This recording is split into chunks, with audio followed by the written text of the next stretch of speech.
What is going on out there, peeps? All right, let's get back into what's going on in the gold and silver world. For the record, man, I have a few of these bars. They're actually really beautiful. These 100-ounce bars. I'm going to talk to you about an interesting conversation I had here shortly with a gentleman who's, well, I mean, he's a big time. We'll talk about it here shortly. Look, you should be thinking about buying gold and silver, and when you do, go over to our friends at Money Metals Exchange. The link is down below in the description. If you're a first-time buyer and you spend more than $100, use promo code Pimpy, P-I-M-P-Y, and get a free half ounce of silver. Those of you guys looking for my address, there it is. You guys know I have an alternative website over here. I do post videos that I cannot talk about on this channel. I highly recommend you go check it out because we have interesting news that should catch your attention about this subject and this subject. And this subject right here. All right, those are the biggies. As I go and I look at my analysis for the website, those are the ones that people are really zooming in on, which is good. Shout out to our friends over there at Wall Street Silver, both their YouTube channel and Reddit page. Links are down below in the description. You guys know I got over here on Facebook in the group, Pimpy's Investment Chat. It's the same name as the YouTube channel. We do talk about gold, silver, cryptocurrencies, as well as foreign currency investments and others. Come check us out. It's free to do so. Link is in the description. All right, let me update this and see where we are. So last night, gold and silver started to move in a positive direction. They're in the red right now, but very, very slight amount. Cryptocurrencies, very disappointed, man. I really was waiting for them to break out. Some of them did. You can see Ethereum's still above the $2,100. You see it in the red here, but the red was very small. Ethereum's continuing to move forward, which is very, very interesting. So we'll see where it goes. So the two that I have right now is Polkadot and Ethereum. That's it, and I don't have very much in there. Right now, I'm really focused on gold and silver. We will get into these other crypto news a little bit later on. But for now, I'm really focused on gold and silver, obviously, especially silver. There's so much news out there that I will be sharing with you, but one of them is this. So silver and gold is the end point of this monetary revolution. So John Rubino says we're going back to basing our monetary system on physical gold and silver, and here's why. Now, he had a good interview, and this link took me to the interview, but now it's been removed. The stuff he was talking about was unbelievable. He was talking about what it was that Trump was going to do and what the plans were to bring us back to sound money. Trump wanted to be the first to do it. He didn't want China to do it first. He didn't want Russia to do it first. He wanted the United States to do it first. There was a lot of resistance in him doing so. Understand, if we go back to the gold standard, it limits the power of the government, which is exactly what it's supposed to do. But it is sound money. Anyways, says Rubino interviewed on future money trends. There is so much economic turmoil and uncertainty simmering under the surface that it's hard to keep up with it. But Rubino can put the pieces together like few can. He really did have a good interview, man. And now I'm kind of pissed because I thought I could just go to that website and play it again, but it was removed. And now I'm like, man, I kind of wish I recorded it. Anyways, he does talk about a lot of things that Trump was doing. And man, it's just, if people only knew. John says there's a huge crisis that's coming ahead, both President Trump and for the economy. Now, he was talking about, in this article, there was a huge bubble that Trump was facing. But for some reason, well, not for some reason, but because of his knowledge when it comes to the economy, Trump was really masterful at putting together policies that were really heading in the right direction to really pull us out of what's going on. You know, a big crash. There was going to be a crash. It was inevitable, is what he was saying. He said, but there's a difference between it being like a head-on crash doing 120 miles an hour each, or a head-on crash where the two of you are doing 5 miles each. Does that make sense? He said Trump had us at 5 miles. And then, unfortunately, the powers that be, we are where we are, and they got us back up to 120-mile face-to-face head-on collision. So he said it was a debt bubble, a housing bubble, a crypto bubble, a bond bubble. And I said, oh, that's cool, because these are all the things I spoke about. And this is the first time it is a worldwide crash. You knew right then and there that whatever this is, this was planned. But they had one person who was resisting and wanted to make sure that America came out on the other side with very little damage. He says former President Trump oversees a historic market crash to having to deal with pension bubbles. That's another bubble. These people don't have the money. They don't have the money to protect the people who paid into these pensions. They have their money in risky assets. You're starting to see now some of them moved into cryptocurrencies. But a big portion of them are now starting to move into gold. It should be mandatory that any pension fund carries a minimum of 30% of its holdings in precious metals, just in case. He said one thing is clear, we've passed the point of no return. For what this means for the economy and monetary system moving forward, tune into this interview. Oh man, it just... No state shall make anything but gold and silver coin a tender in payment. You can already see Congress has violated our constitutional rights. When gold was outlawed back in the 30s, and even though they legalized it, when they took it away from being money, I believe it was under Nixon, people automatically assume what the government's doing is the right thing to do and that it's legal. It's not. So anyways, I wish I could have played this because I was loving the details that this person was putting down. And at the very end, he said, look, don't listen to what these news media tell you, what these bankers are telling you. Start buying as much as you can, physical gold and silver. And then he said, especially the silver market. Because of all the future things that these people want to make us do, there's not enough silver out there. We know this. So whatever you're seeing right now, don't fall for it. Don't go, oh man, the prices are manipulated. Don't get frustrated. That's exactly what they want you to do. We do the opposite. You buy and hold, you buy and hold, you buy and hold. No matter what, don't sell. Even if the price changes, what you do is you sell enough to pay off all of your debt so that you're debt free. Preserve your wealth. Pull out the money when you need it. Don't just sell it all because you're really going to hurt yourself. It's real money. You can trade it for whatever the current system is, but hold on to the rest. That's exactly what the rich people do. Getting over here, I want to critique this video I want to critique it, but I want to comment on it, expand a little bit on what Miles is saying, because Miles hit it right on the money. Now, when we heard Macron, when Macron made a suggestion, it did ring a lot of alarms for people, because basically what they were getting around to doing is saying, hey, let's find a way to steal more gold away from the people, is what it sounded like. But Miles comments on it. I will leave a link for this video, and you guys can come over to Miles' channel. Or I should say I'll leave a link to Miles' YouTube channel. He's worth listening to, that's for sure. I enjoy his videos as much. But let's listen to what he's saying, and I'll expand on it as we go along. And so while Macron was widely denounced for his remarks, he knows exactly what he is suggesting here. In May, the French president agreed to work towards persuading rich nations to reallocate $100 billion in IMF special drawing rights, that's IMF SDRs, to African states. Now, we hear a lot of talk about this SDR basket. It's just another version of the fiat currency. It's just worthless crap. But what they're doing is they take this worthless crap that they call money, and they purchase real money with it. So they take your taxpayers' dollars, they take the money that you work for very hard, they take the money from these treasuries or whoever's printing the money, they take this crappy, worthless money. It's actually digital, there's no physical money. They take the crappy money, they give you like $2,000 each and say, there you go, hey buddy, be happy with that and shut the hell up.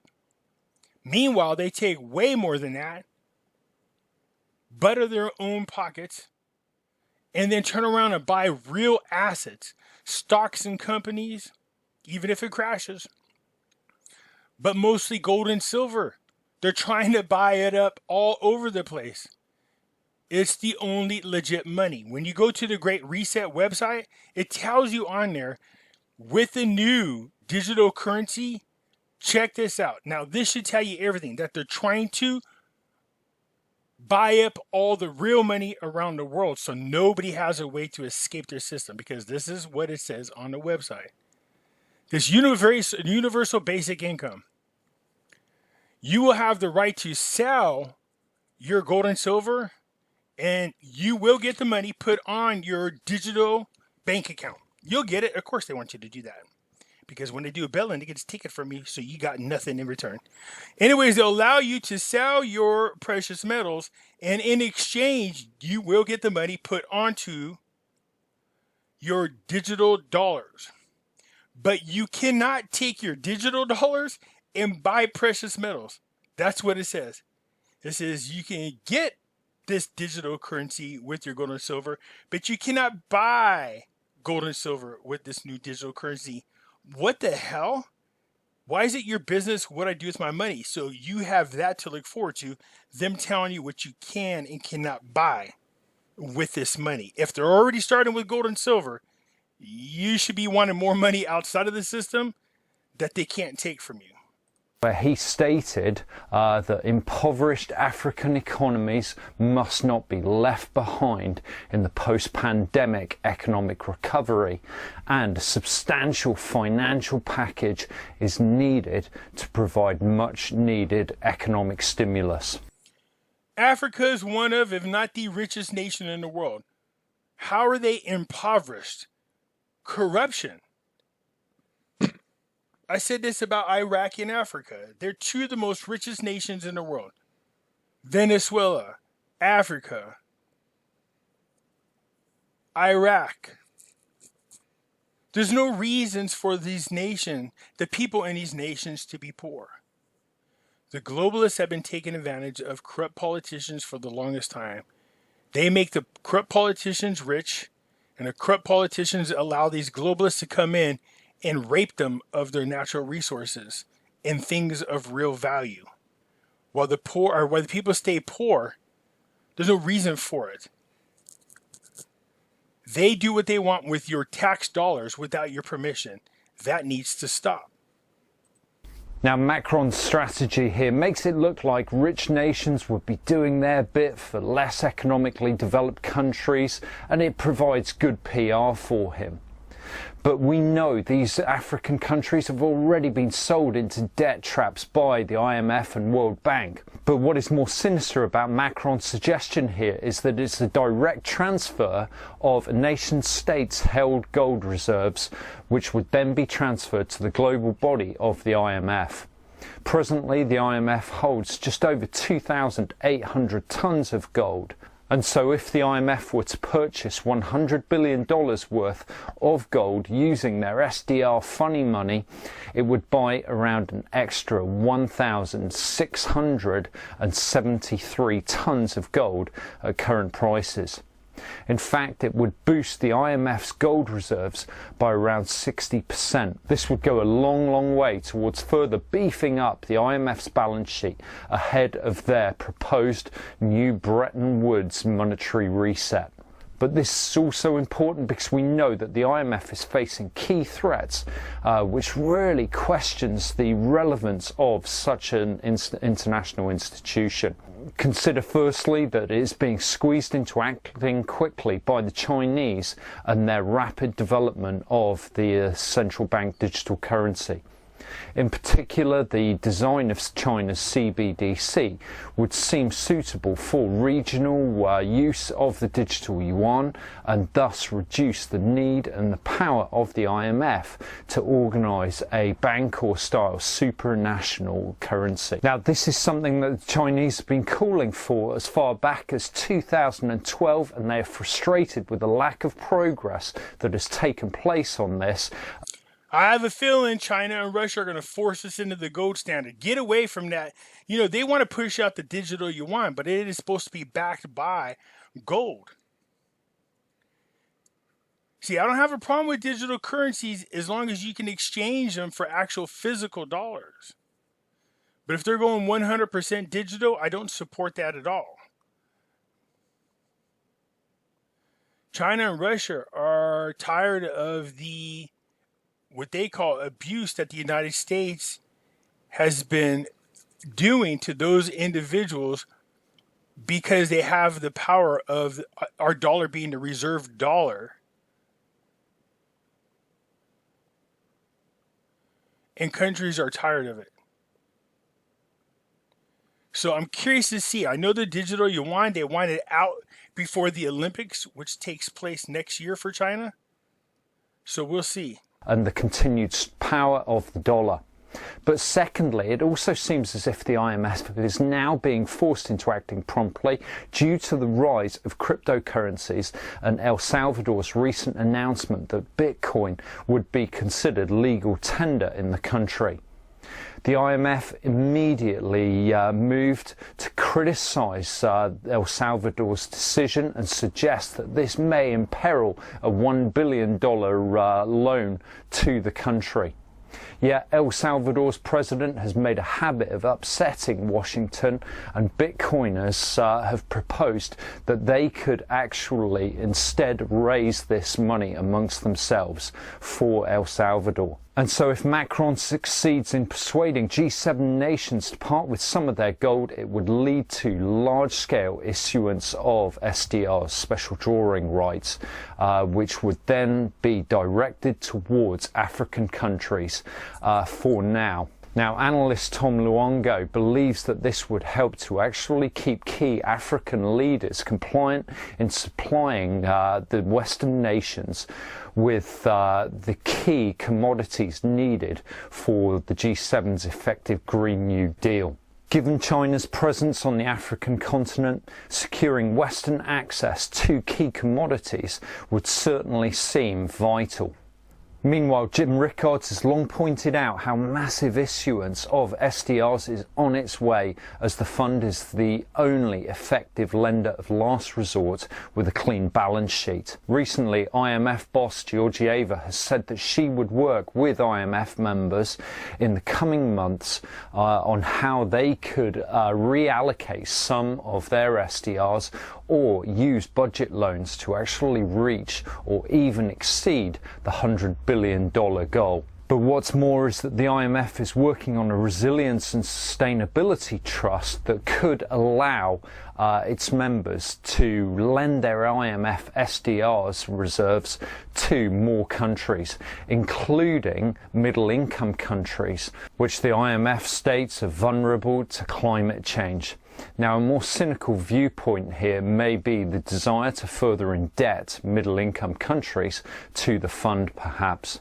Yet the idea of leaders like Macron selling what remains of the gold reserves of their countries is one. They're not really selling it. They're consolidating it. They want it all to go to one location.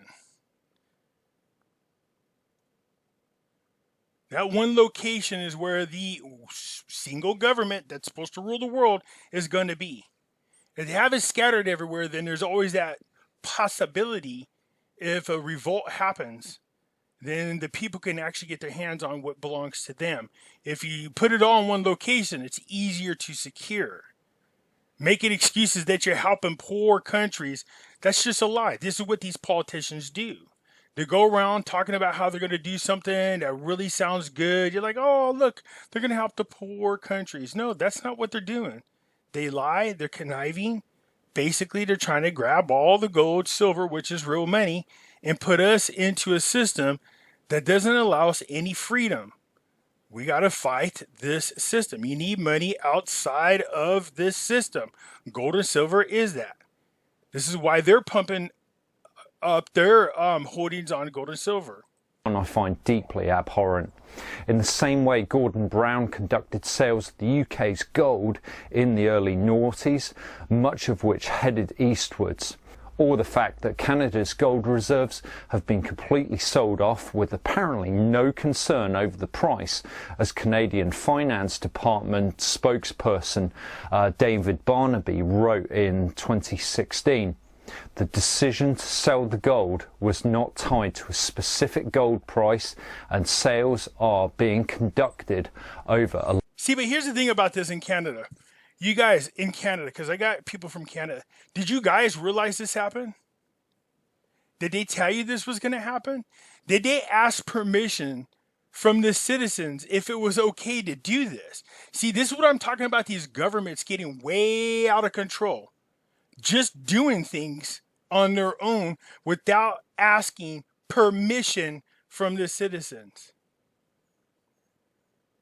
The governments don't have the right to do this. They just been doing things on their own and getting away with it because nobody questions it. Everybody thinks, oh, there's nothing we could do about it. No, that's not the truth. Why the hell would a country allow their government to sell all of their precious metals? Long period and in a controlled manner. The government has a long-standing policy of diversifying its portfolio by selling physical commodities such as gold and instead investing in financial assets that are easily tradable and that have deep markets of buyers and sellers. Is it simply a coincidence Canada, like the UK under Gordon Brown, seemingly picked the bottom of the market to actually conduct these gold sales? No, that's why it went down. I told you, they're sending it to the powers that be. The price was driven down, then they sold, so that these powers that be could pick it up for much, much cheaper. This is what the governments are doing. Now you know why some of the reasons gold and silver prices are being driven down, so they can accumulate it all at a very, very cheap price. Again, people in Canada, man, everywhere needs to rise up and not stop dealing with this crap. I can't help but think not. And just this week I read a fascinating account of the real size of the United Kingdom's public, government or taxpayer funded debt, courtesy of the Taxpayers Alliance. Now the link here is in the description. So the real figure for assessing a country's debts is via the public sector net debt. Now this figure includes unfunded public sector pension scheme liabilities, nuclear decommissioning and the government's credit card courtesy of Tony Blair's private finance initiative. In stark contrast to what our Chancellor may have declared recently in stating that he expects the national debt to reach £2.5 trillion by 2022, the total public sector net debt for the UK will be an eye-watering £9.6 trillion or 423% of GDP by next year. On a per household basis, this amounts to around £344,000 or around $480,000 per household. Now I'd imagine the figures would be very similar for France, and this makes Macron's suggestion even more despicable, given that gold revaluation offers a perfectly feasible means out of this current economic crisis and the sovereign debt crisis. After all, nothing deleverages sovereign debt crises like gold. So why would you advise selling gold to the fund, particularly when the gold market is being deleveraged in line with Basel III? Yet the lesson for us as individuals is... Exactly. Why would anybody sell their precious metals? Because, especially with Basel III being here. Seriously, this is what I'm trying to tell you. Forget what they're saying. Just start watching what they're doing. Central banks of all the people are stocking up on gold and silver big time. If they are, you should too. Anyways, I will leave the link to Miles's YouTube channel. He does have a lot of great information. I just wanted to share this with you. And I'm so peeved that this video is gone, man. You don't even know. It was a great one. A little bit lengthy, but very, very informative. But nonetheless, look, you can see nations around the world are stocking up on gold and silver. They're not doing it for their health. They're doing it at a very large number. Everybody knows whatever this current system is, it's gone. They're trying to get money that's outside of this digital system as well. Gold and silver is going to go up. There's no avoiding it. 6,000 years of recorded history showing you that gold and silver was the go-to fallback money when crises happen. So do yourself a favor, stock up on gold and silver. And when you do, of course, I hope you do choose to go to our friends at Money Metals Exchange. Either way, go buy gold and silver as much as you can, when you can. Use discretionary funds. Don't strap yourself. But the prices are about to change. Whether it happens today or a year from now, it's going to happen. It's inevitable. That's it for now, you guys. If you liked the video, hit the thumbs up button. If you're not a subscriber, please do so, because when you do, it helps out the channel, and I surely do appreciate it. I'll catch you later. I'm out.